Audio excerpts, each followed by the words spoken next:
Merci de démarrer votre semaine avec BB24. Bonjour à tous et bienvenue dans cette édition. La certification de la qualité d'une entreprise passe aujourd'hui par la norme ISO, un instrument très peu connu que les entreprises gagneraient quand même à avoir.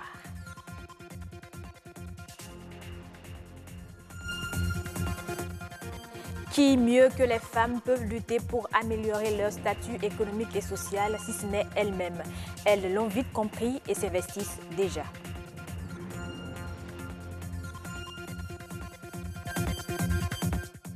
Et puis, Oscar Kidjo n'est plus. L'ingénieur de son très adulé des Béninois s'en est allé.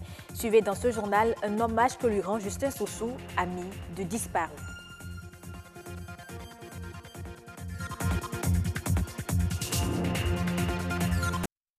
Et on ouvre d'abord ce journal par cette pensée aux différents candidats à l'examen du baccalauréat.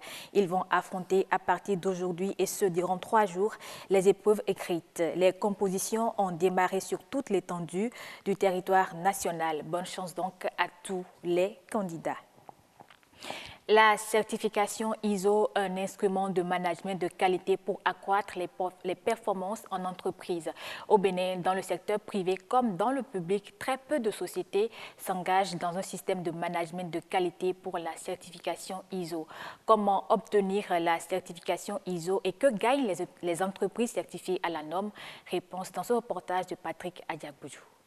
La certification ISO, c'est à donner une garantie que les dispositions sont prises à l'interne, au sein d'un organisme, pour donner satisfaction aux clients, aux partenaires ou aux usagers.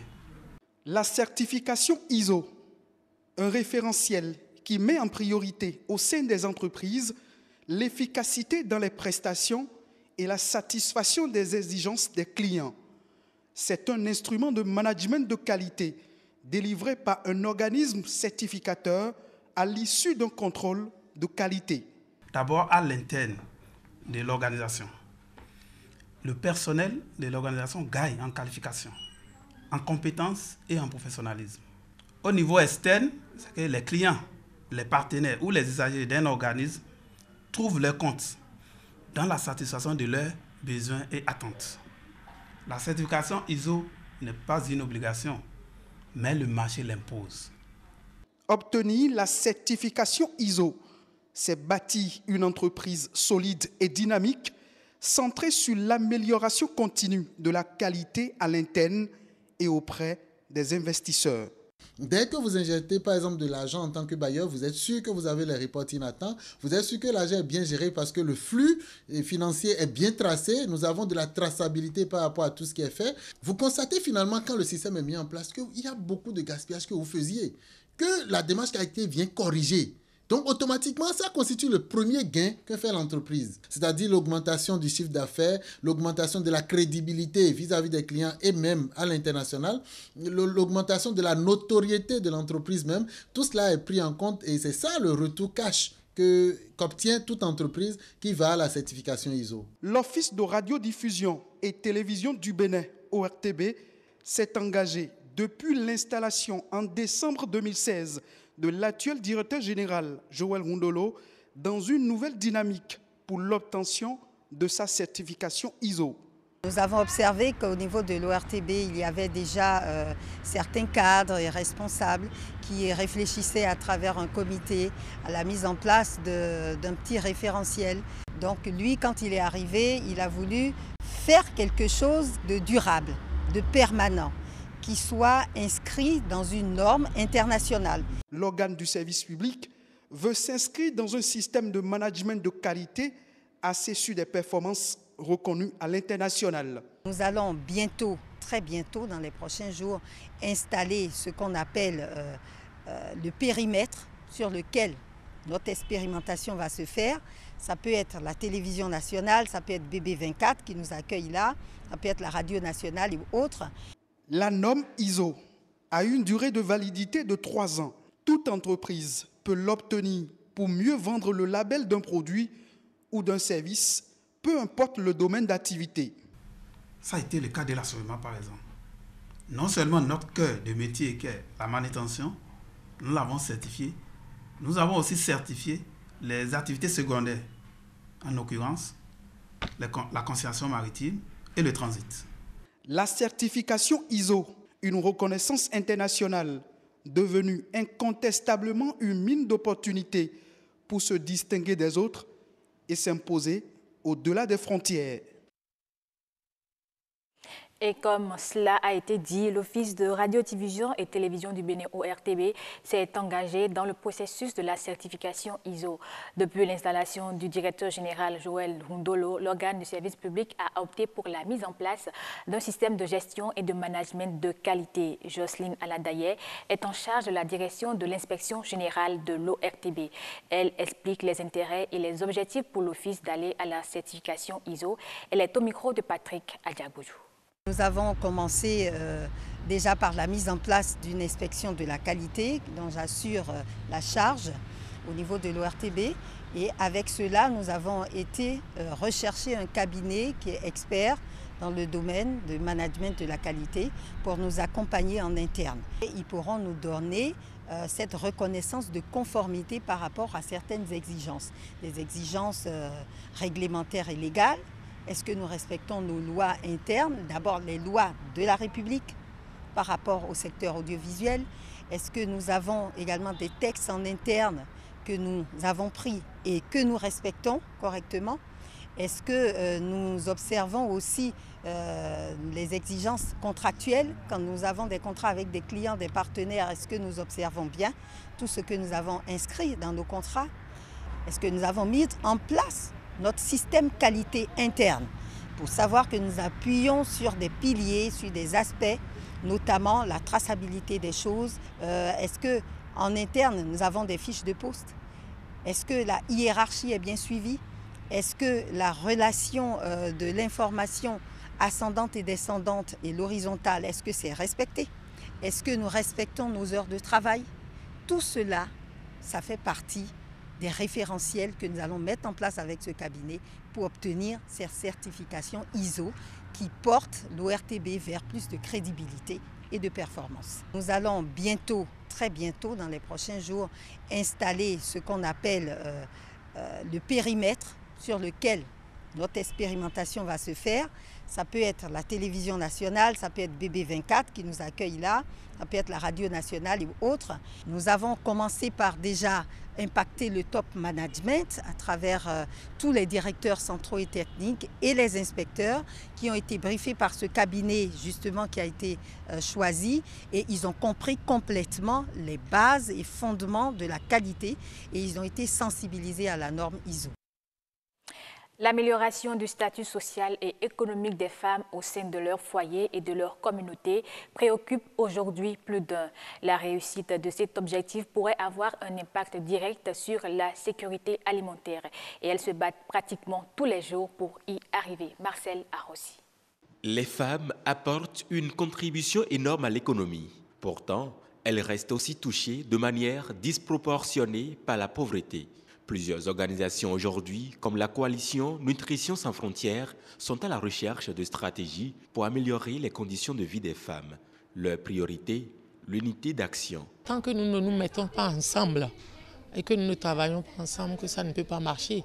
Chacun dans son camp, ça ne fait pas bien. Il faut quand même qu'on se mette ensemble pour partager nos idées et pouvoir développer économiquement et épanouir les femmes, surtout passer à l'épanouissement de la femme.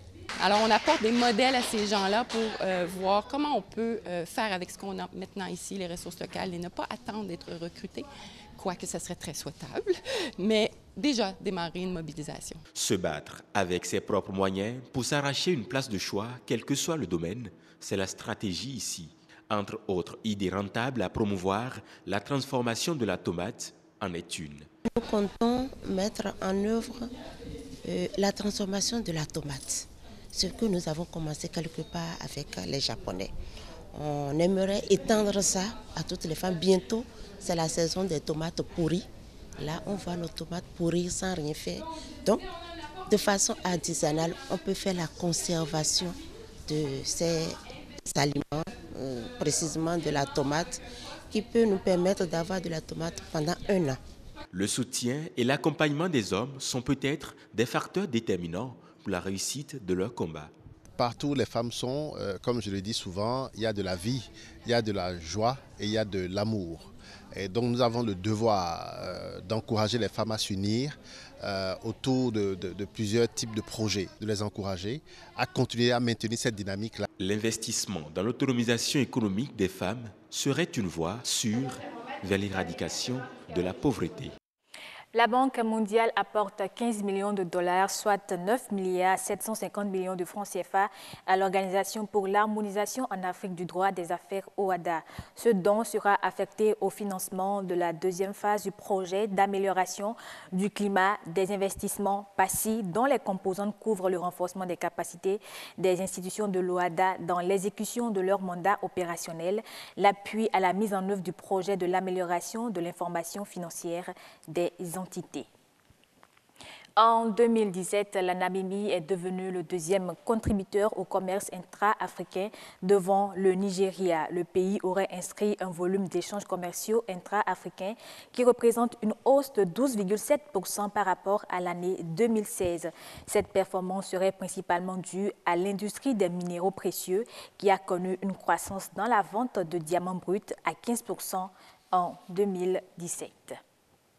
Je l'annonçais en titre, le monde musical béninois est en deuil. Oscar Kidjo s'en est allé. L'ingénieur du son a rendu l'âme le vendredi 13 juillet passé après une maladie. Il était âgé de 68 ans. Avant sa mort, Oscar Kidjo régnait sur la collectivité Kidjo de Ouida. Justin Sossou est un journaliste à l'ORTB à la retraite. Il est un ami intime au disparu. À travers cette interview, il lui rend hommage. C'est au micro de Patrick Adiakboudjou. Ça ne peut être que regrettable qu'un jour on apprenne qu'un monsieur comme Oscar Kidjo n'est plus.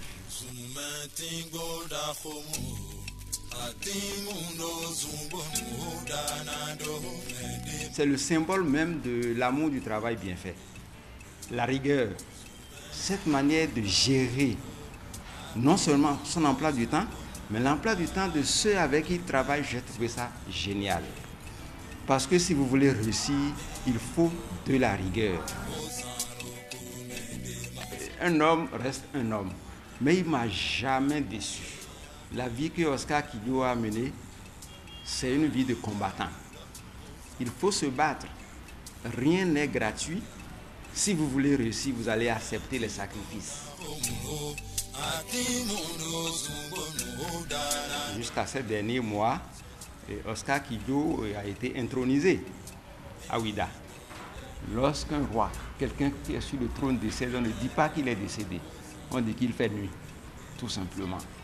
Aujourd'hui qu'il fait nuit, je suis peiné. J'ai peur que l'évolution me rattrape. Je suis peiné parce que je ne pourrai plus jamais revoir Oscar. Je suis peiné. Mais pour tout ce qu'il a été pour moi, je garderai son nom. Je garderai ses images, ses sons, à jamais. Tu laisses derrière toi un grand vide. Je ne sais pas si un jour, quelqu'un pourra combler ce vide-là. Dieu va nous y aider. Que la tête soit légère, tout simplement. Que la tête soit légère, Oscar.